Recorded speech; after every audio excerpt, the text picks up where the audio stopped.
여러분 보상 시스템이라는 말씀을 혹시 들어보신 적이 있으십니까? 보상 시스템. 우리가 이번에 그 온가족 기도회를 목사님들하고 논의를 하는데 이 논의 중에도 이 보상 시스템이 작동을 하는 거예요. 목사님, 우리 청소년들 잘 나오게 하려면 이런 거 좀 해주시면 좋을 것 같아요. 아, 그래요? 좋습니다. 우리 한번 계획해 봅시다.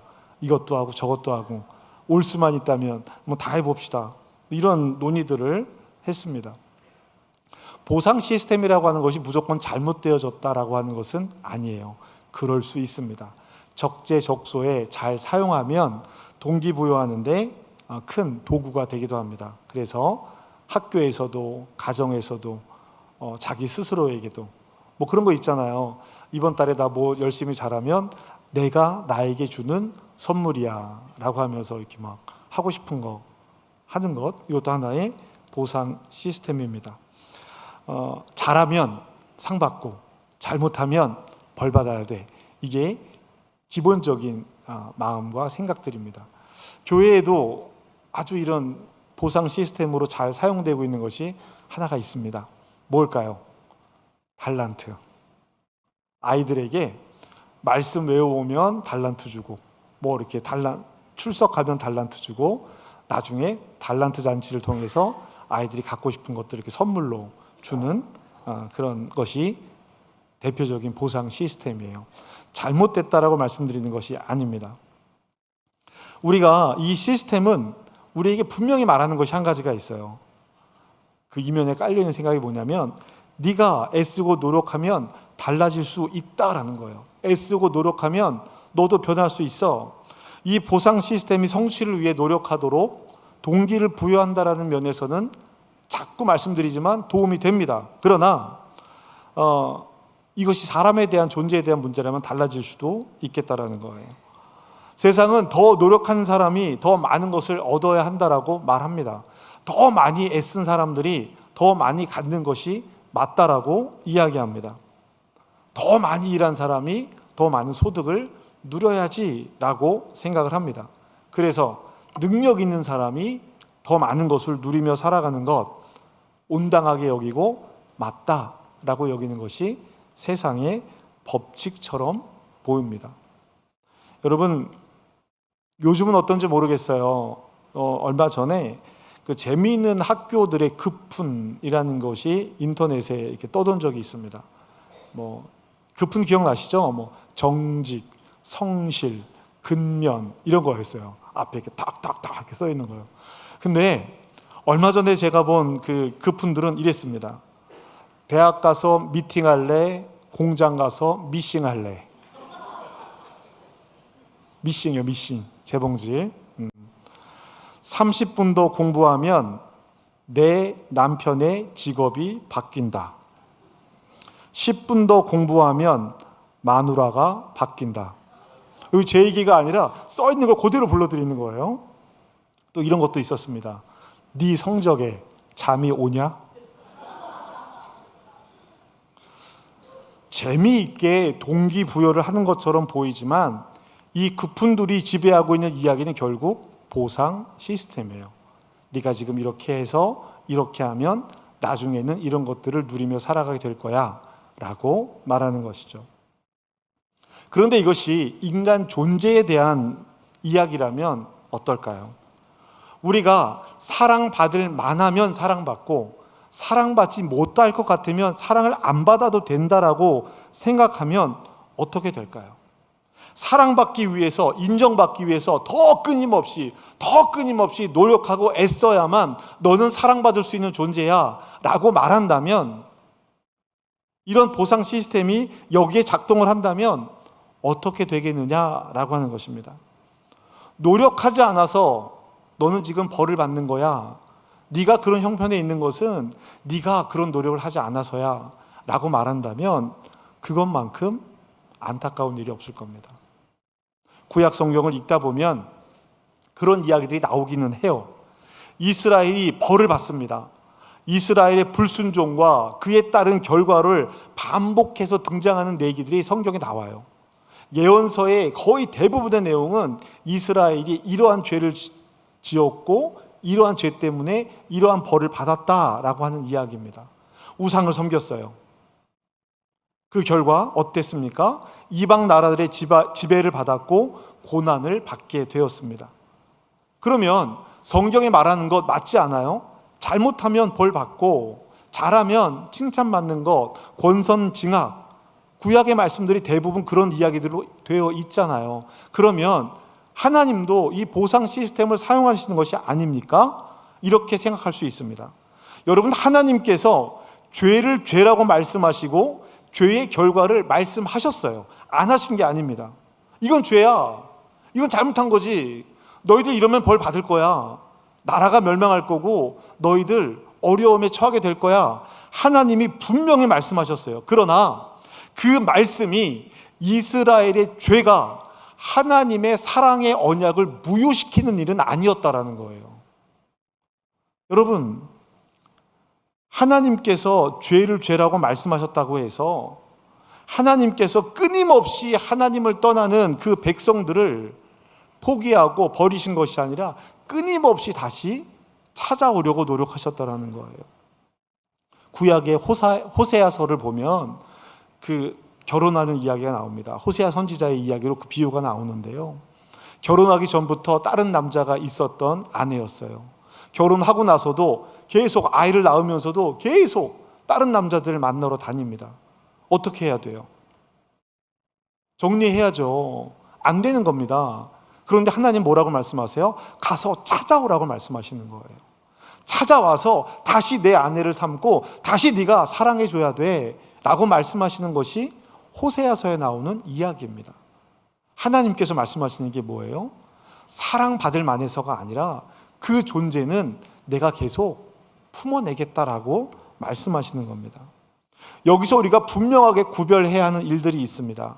죄를 지으면 그 결과가 있다는 것과 죄를 지으면 하나님께서 우리를 완전히 버리신다는 것은 전혀 다른 이야기다라는 거예요. 하나님께서 우리의 죄를 가볍게 여기지 않으십니다.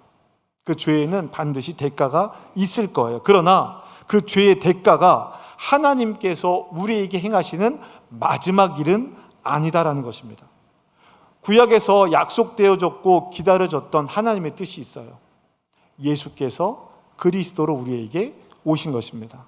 하나님이 죄의 대가로 우리와 관계를 끊겠다라고 하셨으면 예수님을 이 땅에 보내실 이유가 없는 거예요. 예수님의 이 존재, 예수님의 하신 일의 가장 큰 의미는 무엇입니까? 누구든지예요. 누구든지 주님을 믿으면 구원받겠다라고 하는 것, 누구든지라고 하는 것입니다. 십자가에서 예수님께서 우리의 죄를 담당하셨습니다. 그러므로 그리스도 안에서 우리의 죄가 하나님과의 구원의 관계를 끊어버리는 마지막이 되지 않아요. 십자가의 은혜는 죄보다 크기 때문입니다. 그렇다고 해서 하나님께서 우리에게 착한 일을 요구하지 않으시냐? 그건 또 아닙니다. 오히려 하나님의 은혜를 받은 사람들은 그 하나님의 은혜 받은 것만큼 우리가 순종하며 살아가게 되어 있다라는 거예요. 중요한 것은 순종의 의미입니다. 순종의 의미. 내가 사랑받기 위해서 순종하는 것이 아니라 사랑받은 존재이기 때문에 순종하겠다라는 거예요. 그럼에도 우리는 이 보상 시스템에 익숙해져 있습니다. 내가 이렇게 잘하면 하나님께서 이렇게 축복해 주실 거야. 내가 기도 열심히 하면 하나님께서 들어주실 거야. 이런 기대와 소망들을 가지고 있겠다라는 거예요. 여러분, 그 기대와 소망을 가지고 있는 것이 잘못되었다라는 이야기가 아닙니다. 그것이 모든 것인 것처럼 여기는 것이 문제라고 하는 거예요. 그러면 예수님은 이 보상 시스템에 대해서 뭐라고 말씀하셨을까? 현대에서 나오는 단어이지만 예수님도 이미 이것에 대해서 말씀하신 내용들이 있습니다. 여러분, 성경은 기록되어진 내용과 나열된 순서에도 의미가 있습니다.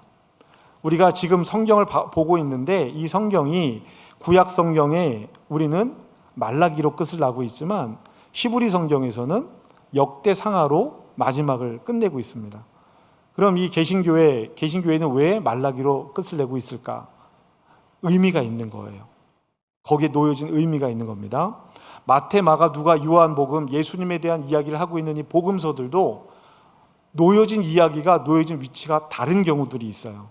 그것은 그 기록자가, 복음서를 기록한 사람이 예수님이 하신 말씀을 의도를 가지고 그 위치에 놓았다라는 이야기입니다. 오늘 우리가 20장 말씀 포도원 품꾼의 비유를 함께 읽었는데 이 이야기가 왜 여기에 놓여져 있는지를 생각해 볼 필요가 있다는 거예요. 마태복음 19장의 이야기가 무엇이냐면 부자 청년에 대한 이야기입니다. 부자 청년 이야기. 선생님, 제가 어려서부터 모든 율법을 다 지켰고요. 선생님, 저는 뜻을 다 따랐고요. 지금도 가장 열심히 하나님의 뜻을 따라 살아가고 있습니다. 누가 영생에 이를 수 있겠습니까? 그 답은, 원하는 답은 뭐예요? 네가 영생에 이를 수 있을 거야. 이 답을 원했는데 예수님께서 뭐라고 말씀하세요? 야, 네가 가진 것을 다 팔아. 그리고 필요한 사람들에게 나누어줘. 부자 청년이 어떻게 했습니까? 근심하며 돌아갔습니다. 근심하며 돌아갔다라고 기록이 되어져 있어요. 그러면서 무슨 얘기를 하십니까? 마태복음에 보면 부자가 천국에 들어가는 것은 낙타가 바늘길 통과하는 것보다 어려워, 막 이런 말씀을 하세요. 그 이야기가 딱 끝이 나자 기다렸다는 듯이 베드로가 이야기를 합니다. 그것이 마태복음 19장 27절에 이렇게 기록이 되어져 있습니다. 이에 베드로가 대답하여 이르되 보소서. 누구 보고 뭐라는 거예요? 예수님한테 한 얘기예요. 예수님 보세요.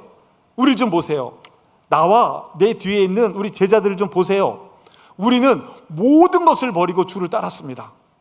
그러니까 우리는 무엇을 얻을 수 있을까요? 이렇게 질문한 겁니다.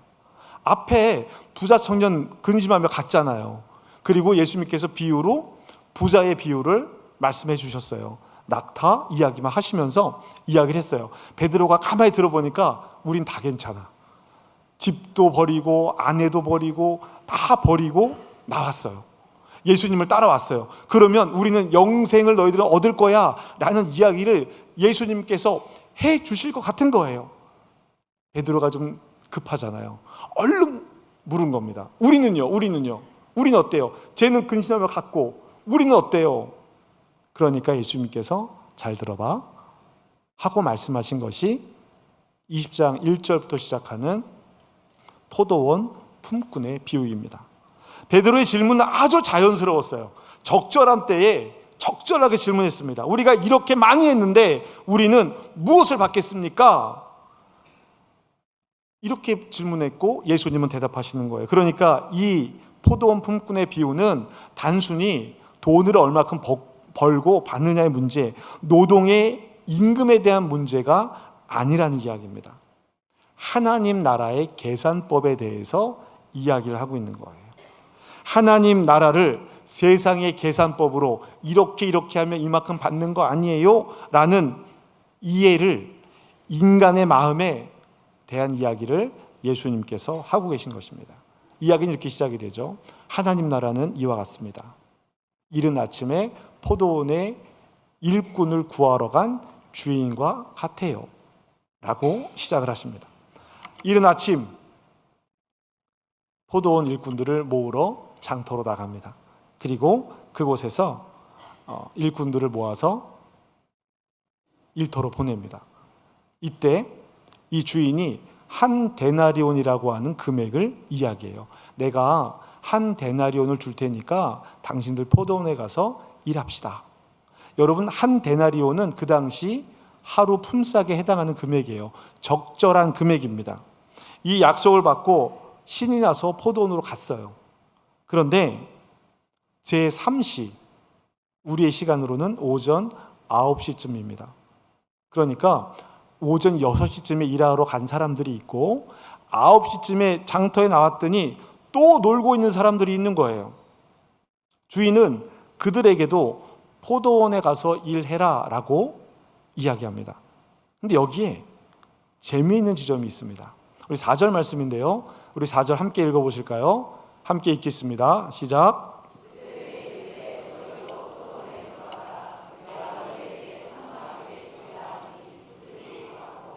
아멘. 얼마 준대요? 상당한 금액이 얼마예요? 상당히 많은 금액이에요. 우리는 상당하게라고 번역이 되어져 있는데요. 다른 성경 번역본들이나 독일어 성경, 또 헬라어 성경 이런 걸 보면 옳은 금액, 적절한 금액이라고 표현되어져 있습니다. 자, 그들에게 이르되 너희도 포도원에 들어가라. 내가 너희에게 옳은 금액, 적절한 금액을 줄 거야. 처음에 온 사람들에게는 얼마 준다 그랬어요? 한 데나리온을 준다고 했습니다. 구체적인 금액을 약속했어요. 그런데 오전 9시에 온 사람들에게는 상당히 주겠대요. 근데 문제는 여기서 끝나지 않습니다. 정오에도 나가서 한 팀을 불러드리고 오후 3시에도 나가서 한 팀을 불러드립니다. 그리고 5시에 나가서도 한 팀을 불러오는데 이때 주인이 이야기합니다. 왜 일하지 않고 여기 있습니까? 이렇게 이야기를 해요. 그러니까 우리를 품꾼으로 쓰는 사람들이 없어요 라고 말해요. 이들의 형편을 알 수 있는 거죠. 아침부터 일터에 와서 장터에 와서 일할 사람을 뽑아갑니다. 어떤 사람들을 뽑아갈까요? 일할 만한 사람들을 뽑아가겠죠. 힘도 좋아 보이고 일도 잘할 것 같은 사람들을 뽑아갑니다. 그리고 나서 끝나는 거예요. 보통 끝나는 게 맞아요. 그런데 9시, 정오, 3시, 5시 계속 가서 불러가요. 5시까지 남아있는 사람들은 어떤 사람들이에요? 정말 볼품없는 사람들일 거예요. 힘도 없고 연약해 보이고, 야 저거 어디 데려다가 일 시켜 먹다가는 큰일 치르지, 뭐 이럴 만한 사람들이 남아 있었을 거예요. 데려갑니다. 이 사람들은 일할 의지가 없는 사람들이 아니라 일할 만한 형편이 안 되는 사람일 수 있겠다라는 거예요. 이 사람들을 포도원 주인이 불러갑니다. 일을 시켜요. 여기까지는 아무런 문제가 없어요. 그런데 일이 끝나고 품삯을 나눠주는 이때 문제가 생깁니다. 8절입니다. 8절 읽어볼까요? 함께 읽겠습니다. 시작. 저무로 포도원 주인이 품꾼들을 불러 나중 온 자로부터 시작하여 먼저 온 자까지 삭슬 주라 하니. 아멘. 자, 여기에 이 이야기의 의도가 담겨져 있습니다. 먼저 온 사람들을 먼저 주는 것이 아니라 뭐라고요? 나중에 온 사람들을 먼저 주라고 합니다. 나중에 온 사람들을 먼저 주라고 해요. 제11시, 즉 5시에 온 사람들, 1시간밖에 일하지 않은 사람들에게 돈을 줍니다. 9절입니다. 이렇게 돈을 줘요. 제11시에 온 자들이 나와 얼마를 받았어요? 한 데나리온을 받았습니다. 이들은 얼마를 주겠다라고 약속을 받은 사람들이 아니에요. 그런데 1시간밖에 일을 안 했는데 한 데나리온을 준 거예요. 얼마나 신나요? 1시간밖에 일하지 않았는데. 누가 더 신났을까요? 돈 받은 사람들이 신났을까요? 그 옆에 보고 있는 사람들이 더 신난 거예요. 야, 1시간밖에 일을 안 했는데 한 데나리온을 줬단 말이야. 나는 아침 6시부터 저녁 6시까지 일을 했으니까 1시간에 한 데나리온이니까 나는 최소 9데나리온, 10데나리온을 받겠네, 이런 생각을 했을 거예요. 했어요. 우리는 더 많이 받겠다 이들이 생각했습니다. 당연한 거예요. 이들 마음에는 이야기의 장치라고 말씀드렸잖아요. 먼저 줬다면 화만 났을 거예요. 야, 먼저 일하는 사람들 나와. 그래서 한 데나리온 주고 내보내고 다음 사람 한 데나리온, 한 데나리온 이렇게 줬으면 먼저 받은 사람들이 화만 났을 거예요. 뭐야! 이러고 화만 났을 거예요. 근데 여기에서는 이 사람들의 마음을 지금 생각하게 하는 거예요. 더 받겠구나 라고 하는 기대를 막 가지고 있어요. 막 가지고 있는데 이 마음을 표현합니다. 12절 말씀에 보면은요, 나중에 온 사람들은 1시간밖에 일을 하지 아니하였거늘. 요거는 지금 읽으면 안 되는 말씀이었어요. 제가 건너뛰었습니다, 중간에. 그런데 어떻게 됐어요? 이들도 한 데나리온을 받습니다. 화가 났죠. 그리고 주인을 원망하는 거예요. 12절처럼 원망합니다. 12절 띄워주세요. 함께 읽겠습니다. 12절 시작.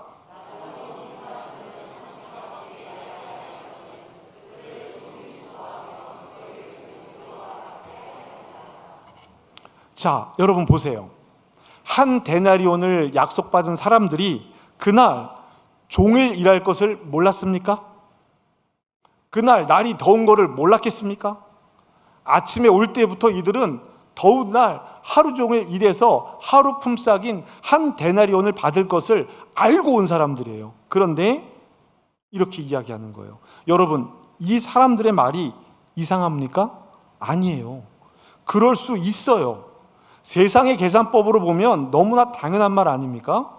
더 오래 일했으니까, 더 많이 일했으니까, 더 애썼으니까 내가 더 많은 돈을 받아야지 라고 하는 말, 이해가 되는 말입니다. 더 인정받아야 한다라는 말이 이해가 됩니다. 그런데 예수님은 뭐라고 말씀하시냐면 하나님 나라는 그런 것이 아니라고 말씀하시는 거예요. 누구에게 말씀하고 계신 거예요? 지금 베드로에게 이야기하는 겁니다. 하나님 나라는 그런 곳이 아니야. 주인은 먼저 온 사람들에게 이렇게 이야기합니다. 13절입니다. 13절 읽겠습니다. 시작. 주인이 그 중에 한 사람에게 대답하여 이르되 친구여, 내가 내게 잘못한 것이 없노라. 내가 나와 한 데나리온의 약속을 하지 아니하였느냐? 맞아요. 그렇잖아요. 주인은 약속한 것을 어기지 않았습니다. 누가 기분 나쁜 거예요? 내가 기분 나쁜 거예요. 왜 기분 나쁜 거예요? 저 사람들이 나보다 일 안 했는데 나랑 똑같이 받으니까 기분 나쁜 거예요. 여기서 매우 중요한 이야기가 나옵니다. 15절 말씀입니다. 15절, 오늘 이야기의 핵심과도 같은 내용이에요. 함께 읽겠습니다. 시작.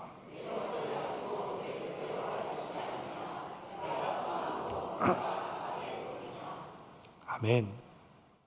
제가 옛날에 이 말씀을 읽었을 때는요, 이 포도원 주인이 꼭 그 속 좁은 아이들 같은 거예요. 내 거 가지고 내 마음대로 하는데 네가 뭔데? 막 이런 거 있잖아요. 이런 느낌으로 읽혔었어요. 그렇게 보이거든요. 내 돈 가지고 내가 하겠다는데 네가 뭔데?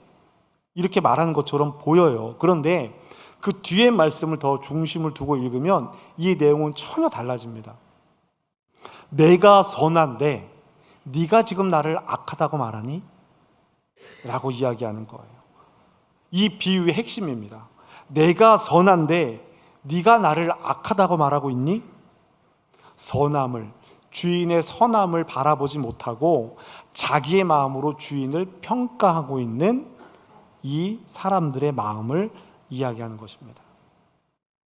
나중에 온 사람들은 한 데나리온을 받았을 때 얼마나 기뻤을까요? 야, 나도 집에 가서 우리 아이들하고 내 아내랑 먹을 걸 사갖고 갈 수 있겠어. 이 당시가 경제적으로 매우 어려운 시대였습니다. 로마의 압제에 의해서 유대인들이 먹고 살 것이 그렇게 많지 않던 시대였어요. 그런데 일자리가 주어진 거예요. 많은 사람들이 놀고 있는데 다 나가서 다 불러온 거예요. 집으로 돌아가서 가족과 함께 할 시간에 얼마나 기뻤겠습니까? 그런데 먼저 온 사람들은요, 나중 온 사람들의 그 기쁨을 바라보지 못하고 있는 거예요.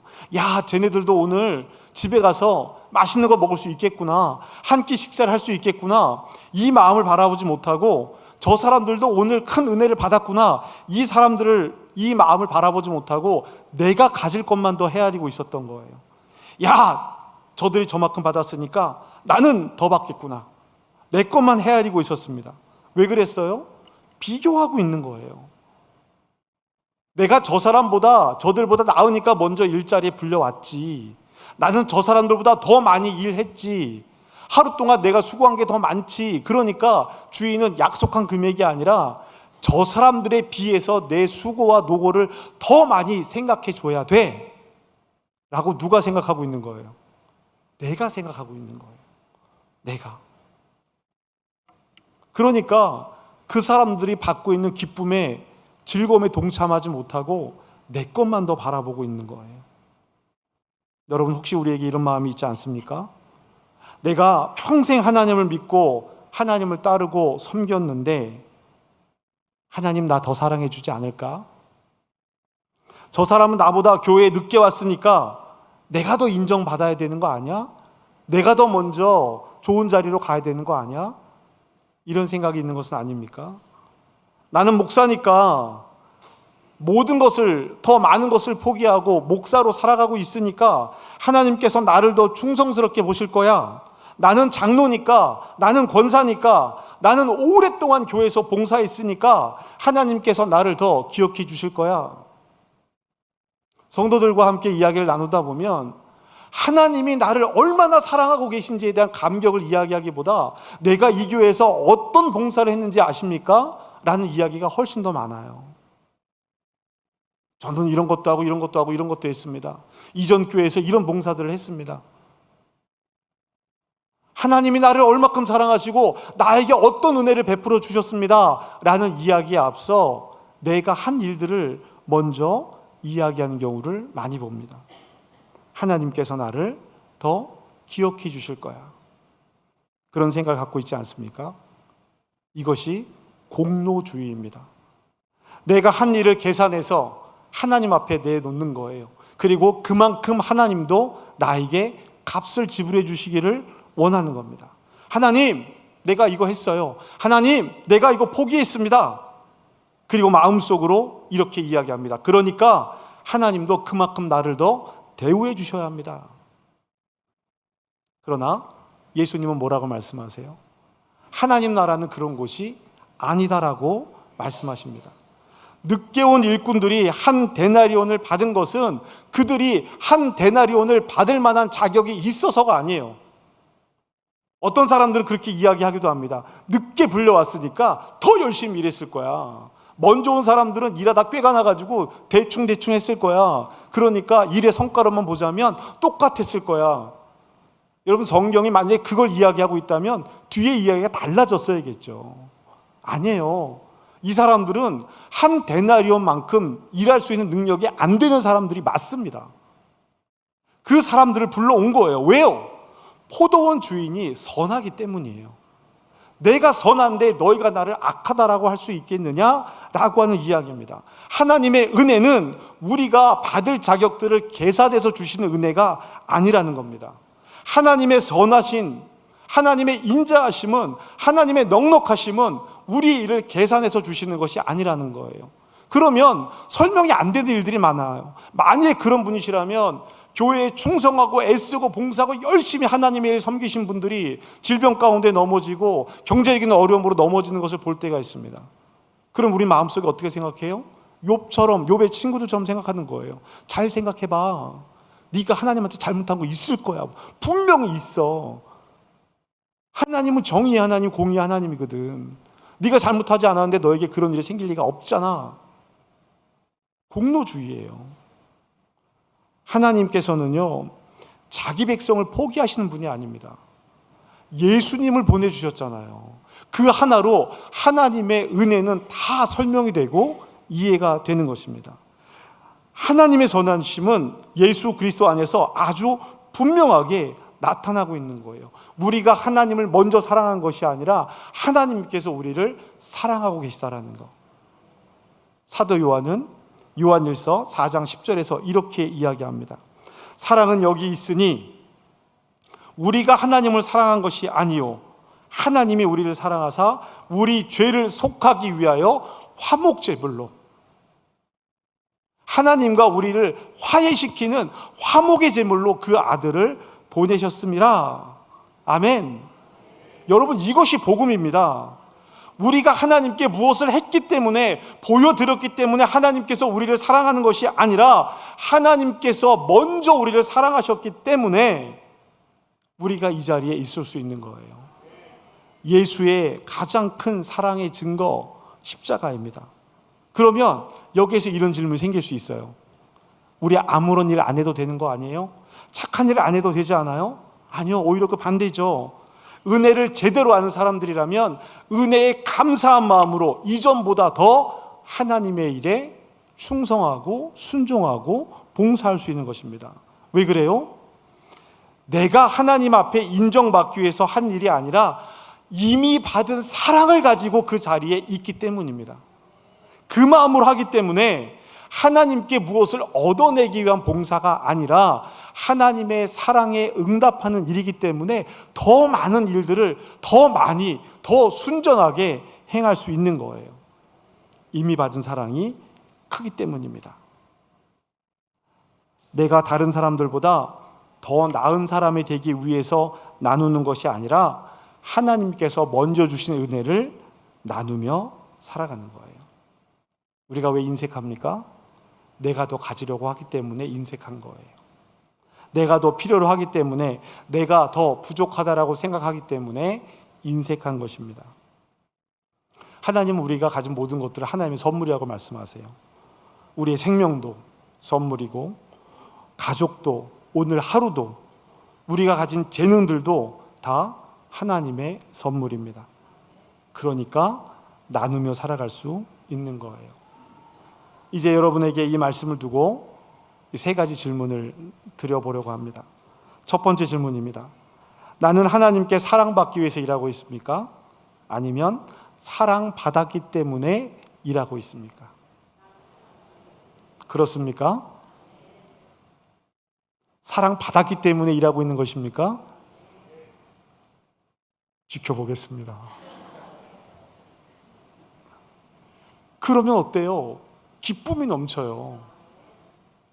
마음이 막 넘칩니다. 막 그런 마음 들지 않겠어요? 사랑하는 사람을 보기 위해서 2시간 반, 3시간 운전하고 가는 일이 하나도 어렵지 않아요. 그렇지 않습니까? 그런데 어때요? 그 길이 멀다 느껴지잖아요? 내 마음을 돌아봐야 되는 거예요. 사랑이 식었구나. 사랑하는 여러분, 교회에서 봉사하면서 내 마음속에 공로주의가 들어올 수 있습니다. 내가 이렇게 열심히 하는데 왜 나를 알아봐 주지 않지? 나는 이렇게 오래 봉사했는데 왜 목사님은 저 사람을 더 사랑하는 것 같지? 하나님도 내가 한 것을 알아주셔야 하는 거 아닐까? 나는 아무 공로 없습니다라고 얘기하지만 왜 이렇게 섭섭하고 서운한 걸까?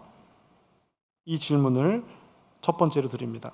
이런 마음이 들어올 때 이렇게 한번 생각해 보시죠. 나는 이미 그리스도의 사랑 안에 사랑받은 사람이야. 이 마음으로 하나님 앞에 섭시다. 우리가 하는 봉사는 하나님 앞에 매겨지는 가격표가 아니에요. 은혜 받은 사람이 드리는 감사의 표현입니다. 두 번째 질문은요, 나는 다른 사람에게 베풀어진 하나님의 은혜를 기뻐하고 있는가? 하나님의 은혜를 기뻐하고 있는가? 포도원 품꾼들의 문제는 자신들이 받은 한 데나리온이 아니라 저 사람들이 받은 한 데나리온이 문제였던 거예요. 우리에게 그런 마음 없습니까? 나는 저 사람보다 오래 열심히 더 많이 희생하고 섬기고 했는데 하나님께서 왜 다른 사람에게 더 큰 은혜를 주는 것 같지? 이런 마음이 올 때가 있습니다. 그때 내 마음이 불편해진다면 우리는 이 질문 앞에 다시 서야 합니다. 내가 하나님의 은혜를 누리고 있으면서도 다른 사람에게 주시는 하나님의 은혜를 질투하고 있는 것은 아닐까? 그리고 세 번째 질문은 내가 받은 은혜를 나는 누구에게 흘려보내고 있는가? 여러분, 교회의 위기는, 하나님 나라의 위기는 복음이 다시 재생산되지 않을 때, 생명이 생명을 낳지 않을 때, 그때가 위기입니다. 10,000명, 수만 명, 수십만 명이 모여도 하나님 나라 복음이 재생산되지 않으면, 생명이 생명을 품고 생명을 다시 낳지 않으면, 내가 받은 은혜가 내 자녀에게, 내 가족에게, 내 이웃에게 흘러가지 않으면 그때 교회는 위기를 맞이하게 되는 것입니다. 내가 받은 사랑이 다른 사람들에게 흘러가야 합니다. 사랑받은 사람이 사랑할 수 있어요. 용서받은 사람이 용서합니다. 긍휼을 입은 사람이 긍휼을 베풉니다. 받은 사람이 나누어 주는 것, 이것이 은혜의 삶임을 여러분 기억하시기 바랍니다. 하나님이 먼저 우리를 찾아오셨어요. 우리가 자격을 갖추어서 십자가의 은혜를 받은 것이 아닙니다. 그러므로 우리의 삶의 방식도 달라져야 합니다.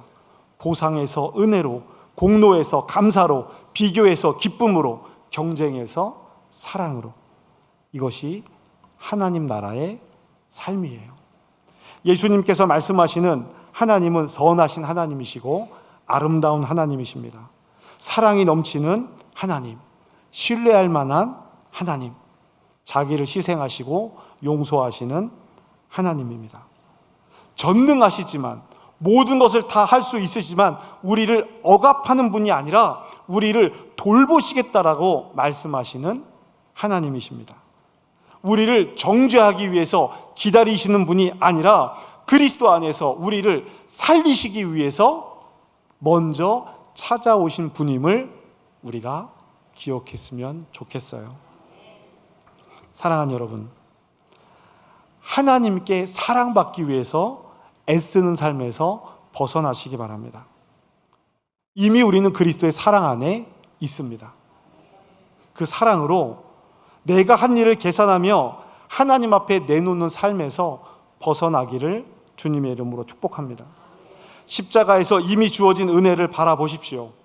다른 사람이 받은 것을 계산하며 억울해하는 것이 아니라 나에게 주신 은혜를, 나에게 베풀어 주신 하나님의 사랑을, 은혜를 감사하는 것으로 우리의 신앙이 시작되었으면 좋겠습니다. 그리고 그 은혜를 한 사람에게 흘려보내십시오. 나를 인정해 주지 않는 사람에게 먼저 따뜻한 말을 건네시고, 나보다 부족해 보이는 사람에게 먼저 판단하지 말고 섬기는 마음이 우리에게 있었으면 좋겠어요. 나보다 늦게 온 사람을 경쟁자로 여기지 말고 함께 기뻐하시기를 주님의 이름으로 축복합니다. 내가 받은 것 당연하게 여기지 말고 감사하자는 말씀이에요. 왜냐하면 따지고 보면 저와 여러분 모두가 다 포도원에 들어갈 자격은 없었을지도 몰라요. 우리 주님이 불러주신 것입니다. 우리는 모두 은혜로 부름받은 사람임을 여러분 기억하셔야 합니다. 그리고 우리가 받은 가장 큰 은혜는 한 데나리온이 아니에요. 한 데나리온으로 값을 매길 수 없는 예수 그리스도를 우리가 이미 받은, 하나님의 선물로 받은 사람들입니다. 우리가 하나님께 무엇을 드려서 하나님을 얻는 것이 아니라 하나님께서 우리에게 하나님 자신을 먼저 주셨다라는 것을 기억하시기 바랍니다. 그러므로 사랑하는 여러분, 오늘 우리의 마음속에 이 질문을 품고 돌아가시기를 주님의 이름으로 부탁드립니다. 나는 얼마나 많이 받았는가? 이것이 아니라 나는 얼마나 큰 은혜를 받았는가? 이 질문을 가지고 돌아가시기를 주님의 이름으로 축복합니다. 그리고 이렇게 고백할 수 있기를 바랍니다. 주님, 제가 잘해서 여기 있는 것이 아닙니다. 제가 자격이 있어서 사랑받는 것도 아닙니다. 모든 것이 은혜입니다. 은혜입니다. 그러므로 저도 이 은혜를 나누며 살아가는 삶이 되겠습니다. 하나님께서 우리를 그렇게 사랑하던 은혜의 사람으로 세워주시기를 주님의 이름으로 축복합니다. 여러분, 이 시간 우리 함께 찬양하려고 합니다. 오늘 우리가 함께 부르실 찬양은요, 주의 보좌로 나아갈 때 이 찬양이에요. 이 찬양의 가사를 보면 자격이 없는 내 힘이 아니라 주님의 보혈로, 자격 없는 내 힘이 아니라 주님의 보혈로, 십자가의 보혈로 완전한 사랑을 받아서 주 앞에 나아갑니다. 그 힘으로 나아갑니다. 이렇게 고백하고 있습니다. 공로가 아니에요. 은혜입니다. 오늘 포도원 품꾼의 비유가 우리에게 주는 말씀이 무엇인지를 이렇게 다시 한번 깨닫고 결단하는 우리가 되었으면 좋겠습니다. 주님의 보좌 앞에 나아가는 우리가 늘 죄송하고 미안한 마음 가지고 있는데 하나님의 은혜임을 기억하면서 우리 그 자리로 함께 나아가시길 원합니다. 우리 주의 보좌로 나아갈 때에 함께 찬양하시겠습니다.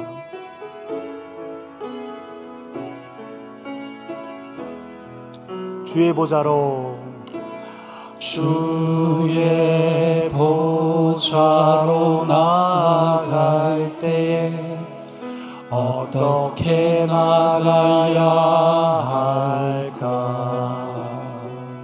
나를 구원한 나를 구원한 주의 십자가 그것을 믿으며 가네. 주의 보좌로 나아갈 때에 주의 보좌로 나아갈 나 여전히 부족하나 나 여전히 부족하나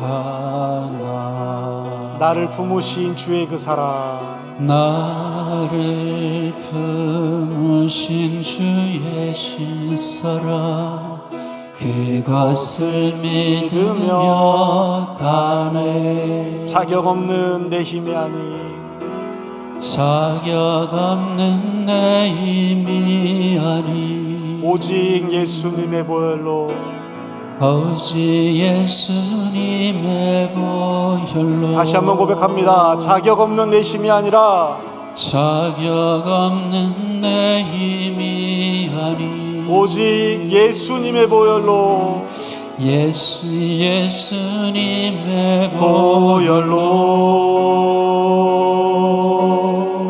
십자가의 보혈 십자가의 보혈 완전하신 사랑 힘입어 나아갑니다. 십자가의 보혈 십자가의 보혈 완전하신 사랑 완전하신 사랑 힘입어 나아갑니다. 힘입어 예배합니다. 십자가의 보혈 십자가의 보혈 완전하신 사랑 힘입어 나아갑니다. 십자가의 보혈 완전하신 사랑 힘입어 예배합니다.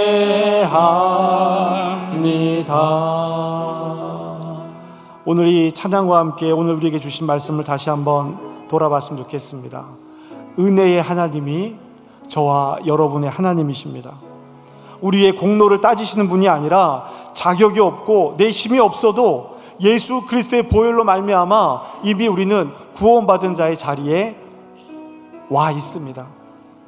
그 은혜로 살아가는 은혜의 하나님을 만나고 고백하는 이 시간 되기를 원합니다.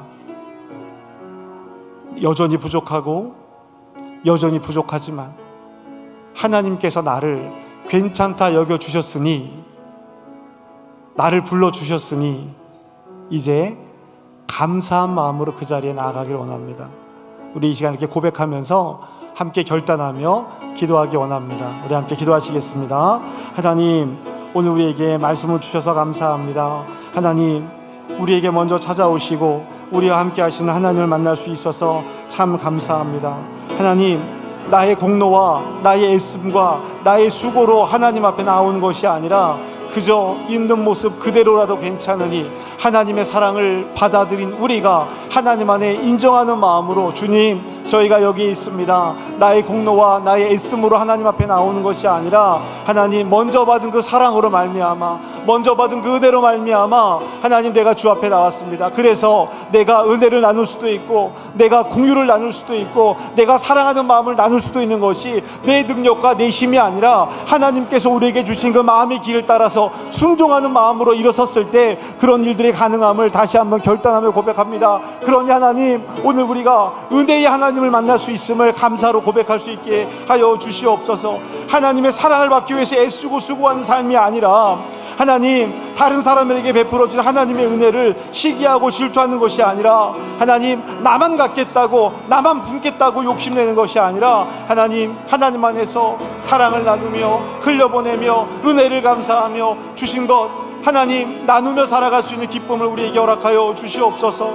하나님, 내가 사랑받은 사람이라서 용서받은 사람이라서 긍휼을 입은 사람이라서 그와 같이 은혜를 나누며 살아가기를 결정하고 다짐합니다. 아버지 하나님, 이 시간 결단하는 우리에게 하나님의 은혜를 더하여 주시옵소서. 은혜의 하나님께서 팔 벌려 우리를 안아주신 것처럼 다른 사람들도 그렇게 안아주심을 기뻐할 수 있게 하여 주시옵소서. 하나님, 저 사람은 아니었으면 좋겠어요, 저 사람은 빼고 하나님의 은혜를 나누고 싶어요 라는 마음이 우리에게 올라올 때, 하나님, 다시 한번 예수 그리스도의 십자가 앞에 무릎 꿇는 우리의 마음을 주님 허락하시고 기억하여 주시옵소서. 하나님, 우리가 하나님께 무엇을 드리려고 애쓰지 않겠습니다. 하나님, 잘하려고 노력하지 않겠습니다. 그저 받은 사랑을 누리며 감사하며 살아가기를 결정하고 다짐하겠사오니 주님, 우리의 인생을 도우시고 인도하여 주시옵소서. 주님, 하나님, 오늘도 우리에게 말씀하여 주시니 감사합니다. 우리도 어느덧 세상의 보상 시스템에 익숙해져 버려서 더 많이 노력하고 더 많이 수고하면 더 많이 인정받아야 한다라고 생각했습니다. 그리고 그 마음을 하나님께도 가지고 왔습니다. 내가 더 많이 봉사하면 하나님께서 나를 더 사랑하시겠지, 내가 더 오래 믿고 더 많이 수고하면 하나님께서 나를 더 귀하게 여겨주실 거야. 이것이 감사의 마음으로 이어지면 좋은데, 애쓰고 수고하고 안타까워하는 마음으로 우리를 정죄하고 나 스스로를 비난할 때가 있었음을 고백합니다. 우리의 마음속에 있는 공로주의와 비교하는 마음을 용서하여 주시옵소서. 하나님, 우리가 자격을 갖추었기 때문에 사랑받은 것이 아니라 아무 자격 없는 우리를 먼저 사랑하셨음을 믿습니다. 특별히 우리를 위해 십자가에 자신을 내어주신 예수 그리스도를 바라봅니다. 주님, 이제는 하나님께 사랑받기 위해 살아가는 사람이 아니라 이미 받은 사랑을 가지고 그 사랑 때문에 살아가는 삶이 되게 하여 주시옵소서. 우리의 생명과 우리가 가진 모든 것이 주께서 주신 선물임을 기억하게 하여 주시옵소서. 그래서 움켜쥐는 인생이 아니라 나누는 삶이 되게 하시고, 사랑받기만을 원하는 사람이 아니라 사랑을 흘려보내는 사람이 되게 하여 주시옵소서. 우리의 마음이 비교에서 감사로, 경쟁에서 사랑으로, 공로에서 은혜로 옮겨지게 하여 주시옵소서. 오늘도 우리를 포도원으로 불러주시고 은혜를 베풀어 주신 하나님을 찬양합니다. 우리가 받은 그 은혜를 다른 이들에게 흘려보내는 하나님의 백성 되게 하여 주시옵소서. 예수 그리스도의 이름으로 기도합니다. 아멘.